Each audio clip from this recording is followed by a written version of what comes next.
Murojaat va yechim. Madaniyat vaziri Ozodbek Nazarbekovning onlayn qabulidan so'ng. Sizda iltimos mana shu so'zni tasdiqdan o'tishiga yordam bering. Yosh iqtidor sohibasi Yasmina Husniddinova Italiyada navbatdagi Grand Prixni qo'lga kiritdi. Kichkinaligidan qaysi ashulani eshitsam birga xirgoyi qilib yurardi. Sizsiz o'tmas kunlarim spektakli. O'zbek Milliy akademik drama teatri jamoasi o'z repertuarlari bilan tomoshabinlarni xushnud etmoqda. Otam qizingizga uylansalar, rozi bo'larmidingiz, oyijon? Madaniyat vazirligida markaziy apparat xodimlari ishtirokida Zakovat intellektual o'yini tashkil etildi.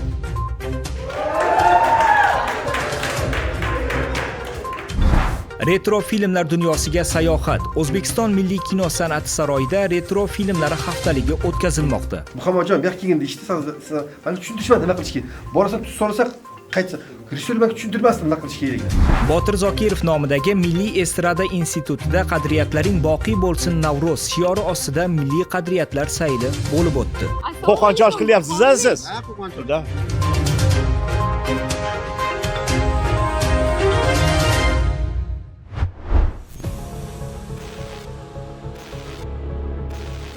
Ovoz o'shdimi? Bir. Orada pauza bilan ketyapti-da. Yo'q, bola o'rtasida. Xuddi shunaqa.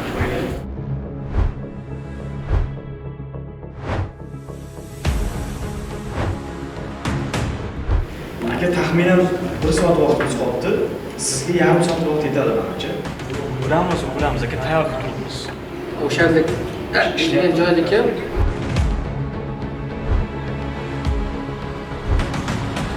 Tayyorlanamiz, hamma tayyormi? Jasurbek efiri bormi? Izzatilla, sizda bormi ovoz? Ahadjon, kadringizga o'ting. Qani ketdik. Vaqt qolmadi tez-tez.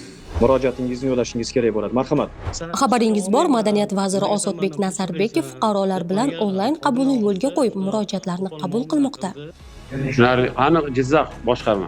2024-yilning 23-dekabr kuni bo'lib o'tgan onlayn muloqotda fuqaro Tojiboyeva Zilola murojaat qildi.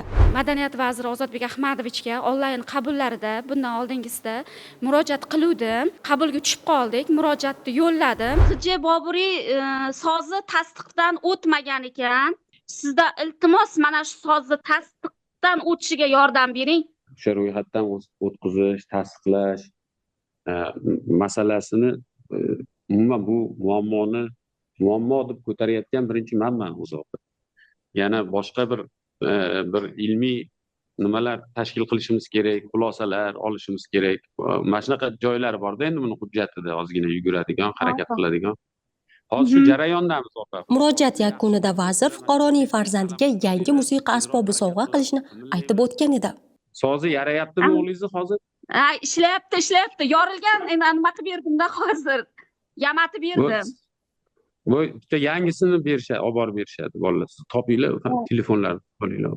Va biroz muddatdan so'ng vazir Ozodbek Nazarbekov nomidan vazirning birinchi o'rinbosari Avazxon Tajixanov ushbu sovg'ani topshirdi. Bugungi bo'lgan menga e'tirof va e'tibor kelajakda ishlashimga, yaxshi san'atkor bo'lishimga, o'z ustimda qattiq ishlashga juda ham katta turtki bo'ldi. Madaniyat vazirligiga o'z minnatdorchiligimni bildiraman.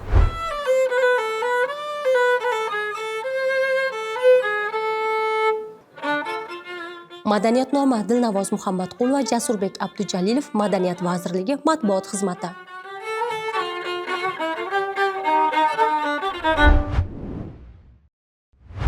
Yosh iqtidor sohiblari jahon maydonida erishayotgan yutuqlar bilan bizni xushnud etmoqda. Ana shunday iqtidorli yoshlardan biri Yasmina 2 karra Grand Prix sohibasiga aylandi. San'at olamida o'z ovozi bilan yuraklarni zabt eta olgan yosh iste'dodli Yasmina vokal sohasida katta yutuqlarga erishib, xorij tadbiridan 2 karra Grand Prix mukofotiga sazovor bo'lib qaytdi.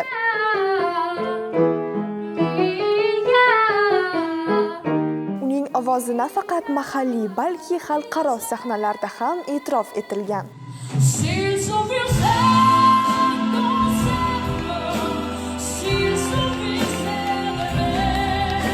Muvaffaqiyatga erishish yo'lida Yasmina tinimsiz mehnat qiladi. U har kuni ovoz mashqlarini bajarib, yangi qo'shiqlar ustida ishlaydi.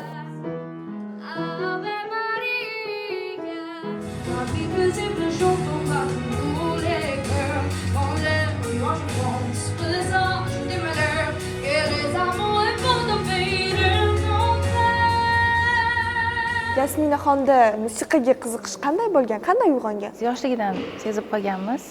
Kichkinaligidan qaysi ashulani eshitsam birga xirgoyi qilib yurardi. Sezmagan odam o'zi yo'q edi, chunki qaysi ashulani eshitsa xuddi shunday qilib aytib bera olardi kichkinaligidan.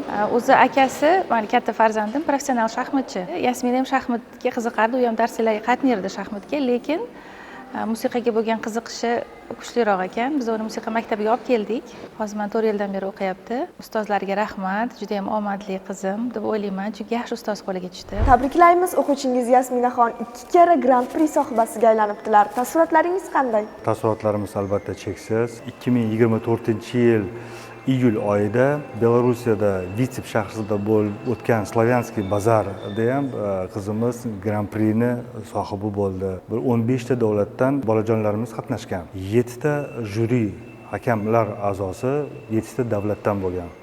O'sha konkursimizda ham Grand Prixni qo'lga kiritdi. Albatta bizlarning xursandchilarimiz cheksiz. Bu konkursni bilan uchib ketgandan keyin onlayn ravishda biz butun jamoamiz bilan birgalikda ko'rdik. Grand Prix sohibi Yasmina deganda hammamiz nihoyatda cheksiz xursandchiligimiz ichimizga sig'may aniq qoldi. Ustozlari uning ovozidagi jozibadorlik va texnik mahoratini yuqori baholab, katta kelajak va'da qilayotganini ta'kidlab kelishadi.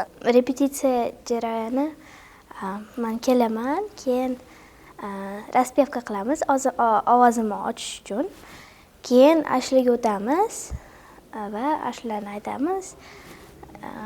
Qaysidir joylarni to'g'rilaymiz, qaysidir joylarni nimadir qo'shamiz. Agar to'g'ri kelsa, o'shani qoldiramiz. Agar kelmasa, olib tashlaymiz. Sil Sufize degan qo'shig'imga 2 oyda tayyorlandim. Ashulani biz ustozim bilan tanladik. 25 di Sanremo Junior, una grande edizione. Chiudevamo gli occhi, sembrava davvero di avere Celine Dion sul palco del Teatro Ariston. Ancora un applauso per Yasmine e per Kelajakda men dunyo yulduzi bo'lmoqchiman va o'zbek san'atini dunyoga tanitmoqchiman. Madaniyatnoma Udina Ahmadjonova, Jasurbek Abdujalilov, Madaniyat vazirligi matbuot xizmati.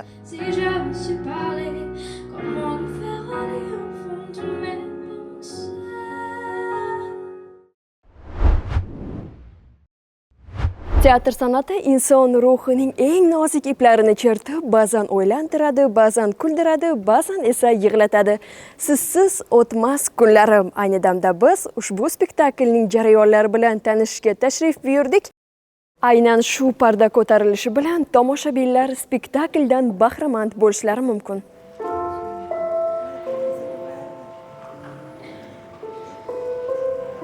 Sizsiz o'tmas kunlarim spektaklida bosh rolni mahoratli aktrisa, O'zbekiston va Qoraqalpog'istonda xizmat ko'rsatgan artist Dilnoza Kubayeva ijro etmoqda.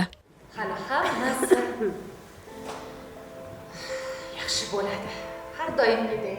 Aktrisa ijrosidagi Iroda obrazi tomoshabinga taqdirning achchiq sinovlariga bardosh berib kelayotgan pok qalbli, xasta ayolning ichki kechinmalari, qalb iztiroblaridan hikoya qiladi. Agar xotiningiz rozi bo'lsa, hech kimga sezdirmaymiz.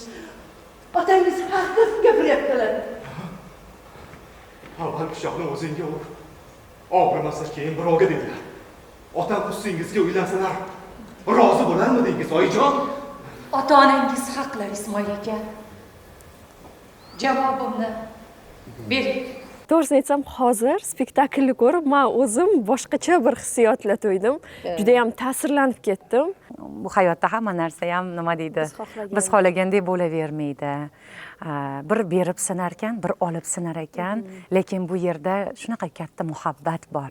Bir ayolni sadoqati, muhabbati, bir erkakni jondan aziz deb bilishi juft halolini va oxirida umuman tomoshabin nimagadir kutmaydi. O'chirmayman dedim, o'chirmayman dedim, o'chirmayman. Siz ham hamma narsa pul bilan o'lchaysiz. Kerak bo'lsa ona ustini ham pul bilan o'lchagansiz. Menga pul to'lab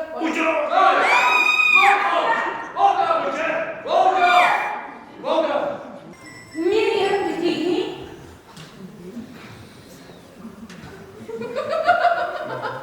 Opa, hazillashyapsizmi? Men sizni tupa-tuzuk ayol dedim. Nima deyapsiz? Voy, jiddiy ekan. yoqtirgan spektakllaringizdagi rollaringizdan bittasi, eng yoqtirgan. Bittasi mana shu. Bittasi bu. Iroda, iroda deyman-ku. Keyin biz teatrning ilk aktrisasi Ma'suma Qoriyeva haqidagi spektaklni sahnalashtirganmiz. 2024-yilda juda katta voqelik bo'ldi. Meni hayotimdagi juda ham muhim voqealardan biri bo'ldi. Mana shu spektaklda birinchi qaldirg'och Ma'suma Qoriyevani rolini gavdalantirish nasib etdi. Bu rolimni men shuncha yildan beri o'ynayotgan bo'lsam ham, rostini aytsam qizg'anadigan rollarimdan biri, yaxshi ko'raman. Elit oila deyishadi-yu. Bu oila shunaqangi farzandlarni sizlab, nima qilib e'zozlab gapiradigan oilaki, hattoki men 10 yildan beri kelini farzand ko'rmasam, o'shani dilini og'ritmaydigan oila. Qaysi bir premyerada bu katta qizim kelib yig'lab tomosha qilsa, orqasida o'tirib, bechorani hayoti shunaqa bo'lsa kerak edi. Rosa yig'layapti, men bu qiz ishgan ekanda. Mazkur spektaklga ham har galgidek kuchli aktyorlar jamoasi jalb qilingan. Ular ijrosidagi Ismoil, Ansora, Farida hamda Ibrohim ota shu kabi obrazlar teatr muxlislarini fikrlashga, mushohada qilishga undaydi.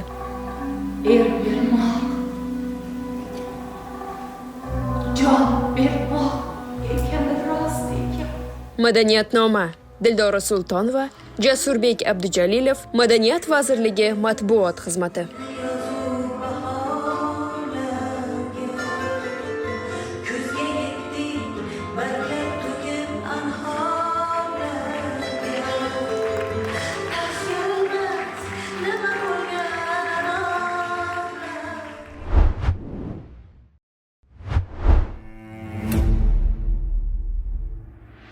O'zining patlari tovusnikidan-da chiroyliroq ekanligini eshitib, bu maqtovlardan rosa quvonadi. Savol: bu ertangi qahramoni nima edi? Madaniyat vazirligi markaziy apparat xodimlari o'rtasida zakovat intellektual o'yini o'tkazildi.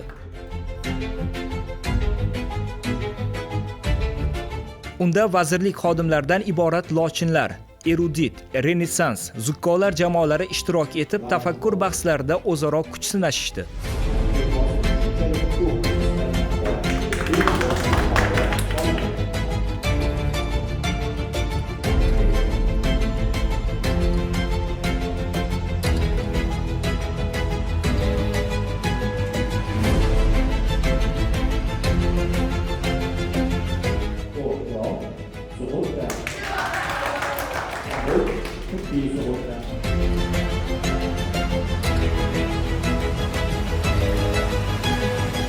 Madaniyat vazirligi kasaba uyushmasi hamda Zakovat NTT nodavlat notijorat tashkiloti hamkorligida tashkil etilgan mazkur tadbirda yuqori natijalarni qo'lga kiritgan zukkolar jamoasi birinchi o'rinni qo'lga kiritdi. Zukkolar 15 ochko.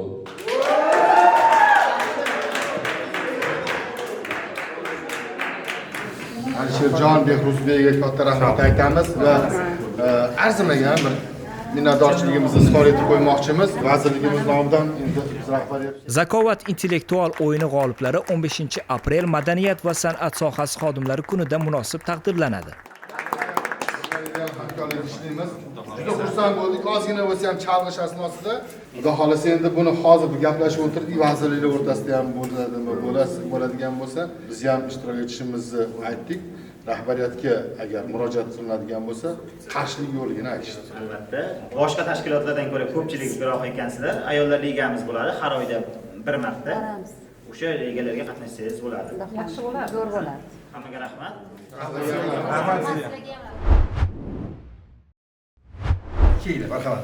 Marhamat qilinglar, ko'rib bemalol rasmlarga tushib bizani O'zbekiston Milliy kino san'at saroyiga kirib kelishingiz bilan barchaning e'tiborini tortuvchi milliyligimiz va qadriyatlarimizni eslatadigan manzarani ko'rishingiz mumkin.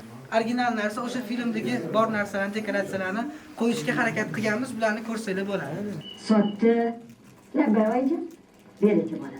Kelinlar qo'zg'oloni bu nafaqat badiiy film, balki tarix, san'at va jamiyat muammolarining aksidir. Haqiqiy san'at asarlari vaqt o'tishi bilan qadrsizlanmaydi, aksincha yanada chuqurroq anglanadi. Oy, sen meni boshimga, meni uyimga qanday baloni boshlab kelding, ha? Axir oyijon, keliningiz gimnastikachi. Bu kiyimida musobaqalarga ham qatnashib turadi. Musobaqamish. Musobaqani bilmayman. Meni uyimda bunaqasi ketmaydi. Film boshlangach, tomoshabinlar o'z taassurotlari bilan o'rtoqlashdi va ijodkorlarga savollar bilan murojaat qilishdi. Retro filmlar haftaligi doirasida bugun Kelinlar qo'zg'oloni filmi namoyish etilyapti. Bilasizmi, ushbu filmni eng bir jozibador obrazi sifatida gavdalanadigan doston obrazi. Bu kimniki bo'ldi ekan? Zuhran dadasiniki, amakimniki. Tirrancha. Meni qo'rqitmoqchi bo'ldingmi, ha? Meni qo'rqitadigan odam hali dunyoga kelmaganini bilasanmi yo'qmi? Bu undan qo'rqasiz-ku. Yana u kelibdi. Meni ko'rganingizda jonli qanaqa bo'ldi. Kinofilmni olish jarayonida eng qiziqarli bo'lgan sahnalarni bizga gapirib berdi. Bu biz uchun nimaga kerak? Ana o'sha filmni qaytadan kinofilmni ko'rayotganimizda syomka jarayonini batafsil to'la his qilmog'imiz uchun shart edi. Ayni bu yerda turganimiz sahna, dekoratsiyalar, har bir retro filmni bir kichik bo'laklari va aynan filmni haqiqiy bir mag'zini o'zida ushlab turgan dekoratsiyalar hisoblanadi. Bu dekoratsiyani ko'rib filmga qaytgandek bo'lamiz. Ko'rgan filmlarimiz ko'z oldimizdan lentadek o'tadi. To'g'ri Oyijon. Oyijon birinchi bo'lib o'zi kiyim bordi. Keyin Oyijon mamlaringizni hammasini kiyintirdi, ko'rdingizmi? Keyin mana muzikasini qo'yib yubordi. Va shunaqa qiyomat boshlandi Oyijon. Bunaqa deb qarang.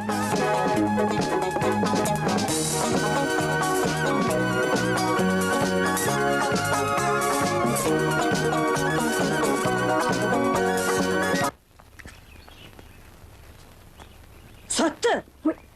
Har bir qahramon esa o'z xarakteriga, ichki kechinmalariga ega. Rolni yaratish, uni tomoshabinga ishonarli yetkazish esa katta mahorat talab qiladi.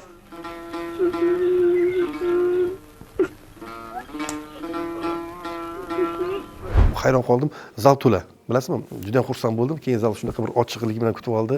O'zim maza qilib gapirdim, filmni esladik va o'ylaymanki, bu narsa madaniyatimizni yanada osishiga xizmat qiladi. Chunki odamlar baribir bu narsa hech qachon o'lmaydi, yaxshi narsa haddan uni boqiydi, bilasizmi?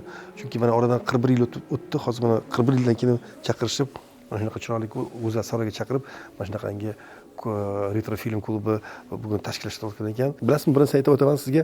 Men o'ylamagandim 41 yildan keyin mana shunaqa bizani chaqirishadi, shunaqa taklif qilishadi, yana gapiraman deb o'ylamadim. Ayniqsa haligi savol, ovqatga rostdan solganmiz, ovqatmidi, ovqat emasmidi? Odamlar barcha qiziqtiradi, qarang. O'sha payt ovqat pishirishdi, ovqat yeb bo'ldik, qozon yukchashdi, kiyimga suv solishdi. Chisma chiqmaydi qarag'ancha. Muhammadjon, bu yoqqa kelgin deyishdi, siz meni tushuntirishmadi nima qilish kerak. Borasan tuz solsak, qaytsa, risolimga tushuntirmasdim nima qilish kerakligini. Mana kolxoz deganing uchun, mana rais uchun e'tibor. Bu yerda har bir film yaratishda ijodkorlar nafaqat o'z bilimlarini, balki yuraklarini ham qo'yadilar. Qanday qilib yurtdoshlarimizni kinosaroyga qayta jalb qilish, oldingidagi o'sha odamlar to'lib toshgan kinolarni qanday ko'rsatishni biz o'yladik va loyiha ishlab chiqdik. Va bu yili yaqinda O'zbekiston Respublikasi Madaniyat vazirligi huzuridagi kinematografiya agentligi xodimlari o'rtasida Tirik tarixdan nurli kelajak sari ilmiy amaliy anjuman doirasida biz yangi film klubini ishga tushirdik. Buni nomini esa Retro film klubi deb nomladik. Bu klub Kinosaroy qoshida tashkil etildi va O'zbekiston Milliy kino fondi bilan birgalikda hamkorlikda eng sara filmlarni, eng sara jahon va o'zbek filmlarini namoyishini boshladik. Albatta film namoyishdan oldin har bitta yurtdoshlarimiz kelib, ekspozitsiya pavilyonimiz bilan tanishib va film chog'ida qiziqarli suhbatlar, film so'ngida ham suhbatlarni tashkil etganmiz. Texnologiyalar yangilangan sari kino sanoati ham o'zgarib, yangi g'oyalar kiritmoqda. Kechirasizlar. Esim qursin. Bo'tqa ulgurda bekitmay kelgan ekanman. Madaniyatnoma Udina Ahmadjon va Jasurbek Abdujalilov Madaniyat vazirligi matbuot xizmati. Siz bilan boraman. Amerika, to'xtang, men ham boraman. Sizlarga nima bo'ldi? Qayoqqa ketyapsizlar?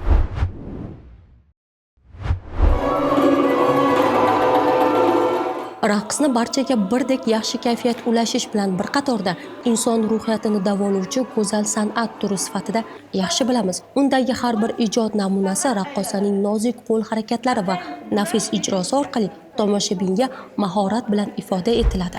Oyoq, qo'l, bosh hammasi birgalikda hamjihatlikda o'shanda harakat chiqib keladi. Murojaat, siz va siz degan.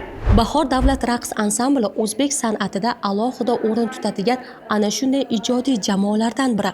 Raqs san'ati ixlosmandlariga yaxshi tanish bo'lgan mazkur jamoa ko'p yillik an'analarga asoslangan, o'ziga xos noyob uslubga ega. Ko'pincha shunaqa ibora bor. Hali o'yinchi degan so'z, o'yinchi emas, raqqos. O'yinchi o'ynaydi. O'yinchi o'ynaganda buni har xil tushunish mumkin. Akrobat bo'lishi mumkin, o'ynaqadi, jonglyorlar bo'lishi mumkin sirkda, lekin raqqosi, haqiqiy raqqosi sahnada xirom etadi. Shuning uchun ham uning milliy an'analarimizni saqlab qolib, yurtimiz madaniyatini zamonaviy sahnaga olib chiqayotgan raqs jamoasi sifatida alohida o'rni bor. Bu Mukarrama Turg'unboyeva raqs malikasini maktabi. Bu bejiz emas. Aynan mana shu ansamblni tiklash to'g'risida shu farmon chiqqani. Demak, mana shu ansamblga ehtiyoj bo'lganki, chunki bugungi kunda juda ko'p ansambllar, lekin bahori o'zini o'rni bo'lgani uchun shu ansamblga yana murojaat qilishdi. Bugungi kunda bir 10 dan ortiq raqslarni tikladik. Shulardan misol uchun Vals bahor, bu tashrif qog'ozi. Bahor ansamblini Vals bahor raqsi bor. Ana o'shani libosidan boshlab harakatlari, raqsni 100% tikladik. Rohat raqsi, katta o'yin raqsi, pilla raqsi, Namangan olmasi raqsi, to'quvchi qizlar raqsi, Gulruh, Zoretding kabi raqslarni tikladik.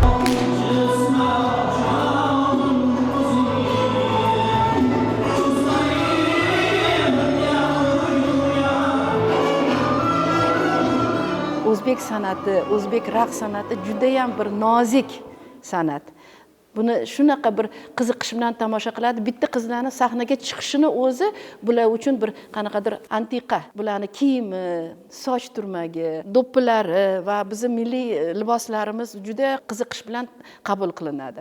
Va qizlarimizning raqslari har doim jozibali, chiroyli ijro etilgani uchun qizlarimiz bugungi kunda hech ham oldingi bahordan qolishmagan holda chiroyli e'tiroflarga erishib, chiroyli yuqori olqishlarga sazovor bo'lib kelishyapti. Mana shu 5 yil ichida ansambl nafaqat gastrol safarlari, balki turli xalqaro festivallarda, tanlovlarda qatnashib, yuqori o'rinlarni olib kelyapti. Masalan, Turkiya, Italiya, Fransiya degan davlatlardan masalan festivallarda qatnashib kelishyapti. Mana bugungi kunda biz Koreya davlatiga aynan mana shunaqa xalqaro festivaliga tayyorgarlik qilyapmiz.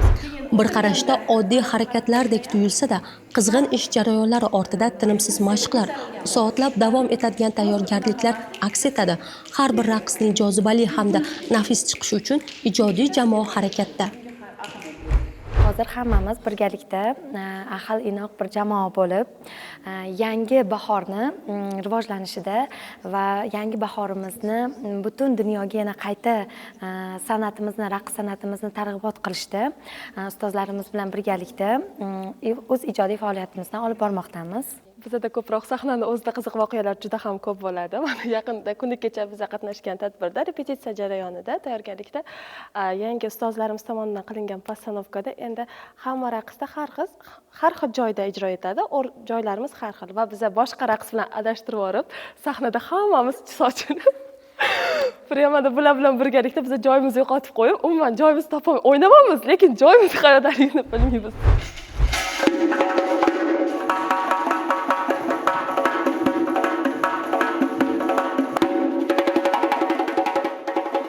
Bu doira bilan raqs mujassam bir-biri bilan. Doirachi bilan raqqosa bitta bir tanu bir jon desa ham adashmayman, chunki raqs bilan usul bir jamlanadi deb o'ylayman. Zang, davra, katta o'yin, tanovvur, lazgi, munojat, doira raqsi, Bahor davlat raqs ansambli repertuaridan joy olgan shu kabi dunyoga mashhur yuzlab raqslar bahorni san'at shaydolariga chin ma'noda kashf etdi. Muhimi ular bugun ham intilishlari va yangicha yondashuvdagi milliy chiqishlari orqali o'zbek san'ati dovrug'ini dunyoga taratishda davom etib kelishmoqda. Aynan bu yil mana har yili Mukarrama opa nomiga bag'ishlangan, ularning xotiralariga bag'ishlangan nufuzli tanlov o'tadi. Mukarrama Turg'unboyeva nomidagi raqs tanlovi. Bu tanlovda butun O'zbekiston qatnashadi. Nafaqat professionallar, balki havaskorlarga ham imkoniyat berilib, ular ham qatnashadi, o'zini kuchini sinab ko'radi. Mana 2 yildan beri, bu yil 2-yil bo'ladi. Mana shu festivalni ham, mana shu tanlovni ham xalqaro miqyosga olib chiqdik. Bu degani hakam a'zolari, hay'at a'zolari boshqa davlatlardan o'tirishadi. chiroyli chiroyli nufuzli ansamblni rahbarlari yoki domlalari yoki o'sha akademiyani domlalari professorlari o'sha baho beradi bizni qatnashchilarimizga. Va albatta bu men o'ylaymanki aynan Mukarram opani nomini yana ham butun dunyoga targ'ibot qilish, hamma bilish kerak Mukarram opani maktabini. Bu yil xudo xolasa mana shunaqa niyatlarimiz, rejalarimiz bor. Va bu yil 31-mayda xudo xohlasa juda katta tayyorgarlik qilyapmiz, hisobot konserti. Mana shu forumlar saroyida 31-mayda biz o'zimizni mana shu 5 yillik qilgan ishimizdan kelib chiqib o'sha Mukarram opani tiklangan raqslaridan bilan bir qatorda o'sha yangi sahnalashtirgan raqslarni ko'rsatish niyatimiz bor.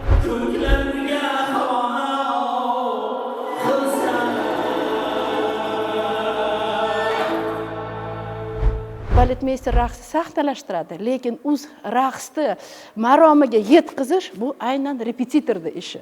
Demak, mana shu repetitorlik ishini davom etayotgan mana shu Gulnora Alfredovna Nizamovaga men katta minnatdorchilik bildirmoqchiman. Agar bular yonimda bo'lmaganda, bugungi bizning yutuqlarimiz bu darajada bo'lmasdi deb o'ylayman. Madaniyatnoma Dilnavoz Muhammadqul va Jasurbek Abdujalilov Madaniyat vazirligi matbuot xizmati.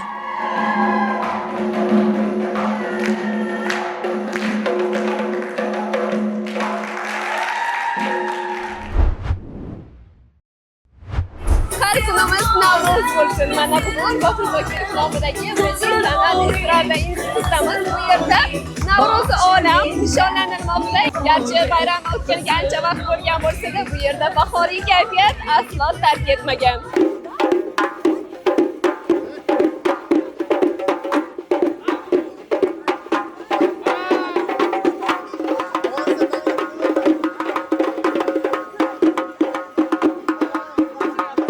Qadriyatlaring boqiy bo'lsin Navro'z shiori ostida o'tkazilayotgan Milliy qadriyatlar saylini institut rektori professor Avaz Mansurov hamda O'zbekiston xalq artisti Gavhar Zokirovalar o'z nutqlari bilan ochib berdilar. Mansurovga marhamat. Ijodiy oliy ta'lim muassasalari orasida o'zaro kelishuv asosida shunaqangi bir tadbirlarni o'tkazamiz deb harakat boshlagandik. Elat ko'pdir, dona vatan, hammamizga ona vatan. Milliy qadriyatlar sayli davomida talabalar tomonidan milliy urf-odatlar, milliy raqslar, kuy-qo'shiqlar namoyish etildi. Ko'rib turibmiz, hamma joy milliy tarzda bezatilgan, hatto milliy taomlarimiz ham tayyorlanyapti ekan. Albatta, endi bu Navro'z bayrami bo'lgandan keyin albatta milliy taomlar bo'ladi-da. Osh, sumalak va endi buni o'zimiz tashkil qilayotganimiz endi bu boshqacha. Qiziqarli-da. Mana masalan deylik, menga endi bu yangilik, endi ko'pchilik domlalarimizni har xil boshqacha jihatlarini bu yerda ochib ko'ramiz-da. Endi masalan bitta domlamiz 5 kilo osh damlayapman deyapti. O'zlari dirijor bo'lmasa. Demak, oshpaz chaqirilmagan bu yerda. Oshpaz chaqirilmagan. Shu yerda ustozlari. Mana professorlarimiz belni bog'lab, fartuklar taqib. Keling ularni oldiga boramiz. Yuring. Xushnuddir kiyinish mana bizim professorimiz mana qarang, o'zlari qilyapsiz. Qo'qonchosh qilyapsiz-a siz? Ha, qo'qonchosh. Ana chesnovlarni solib, yana nima solinadi qo'qoncha oshga? Dunganskiy perec. Dunganskiy perec. Nima o'ziga xosligi bor? Endi ba'da o'zini ziravorlari boshqacha bo'ladi, grunchi boshqacha bo'ladi. Bu grunchi nima deydi, devzira grunchdan qilingan nima ketyapti. Evet. Bu shu. Demak, mana ilmiy faoliyatingizdan tashqari o'zi taomlar ham tayyorlab turar ekansiz. Uyda ham tayyorlab turasizmi? Albatta, bir haftada bir marta yakshanba kuni bu meni kunim oshxonada. Demak, kinoyimlarga dam berar ekansiz-da, yakshanba kuni. Hammasi dam berib, bolalarim kutadi buni. Adam qachon oshxonada turar ekan dedi. Barnolar ichra, barnorano, gulmasan gul yormisan, gulmasan gul yormisan, oshiqqa dildormisan hamma gullardan alorano hamma gullardan alorano rano balandpardadan oldi-yu yigitlar shaydorano bir kuni kalolatding qalbimni olovlatding rano xumor ko'zlar shahlo xumor ko'zlar shahlo rano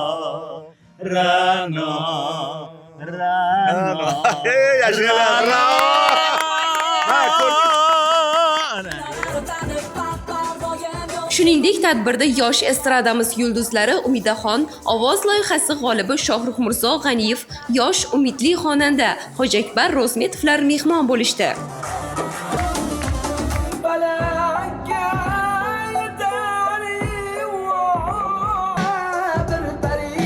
Sumalak qo'zg'ayotganda niyat qilish kerak deydi. Siz nima niyat qilyapsiz?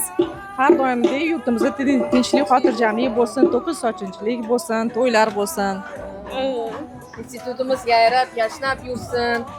Rahbarimiz sog' salomat bo'lsinlar, Avaz Maqsudovich. Ularni nima deydi? Ko'p yillar bizga bosh bo'lib yursinlar. Mana shunaqa chiroyli sumalaklar, oshlar, bayramlar ko'p bo'laversin. Madaniyatnoma Aziza Imonberdiyeva, Ahadjon Jo'rayev, Madaniyat vazirligi matbuot xizmati.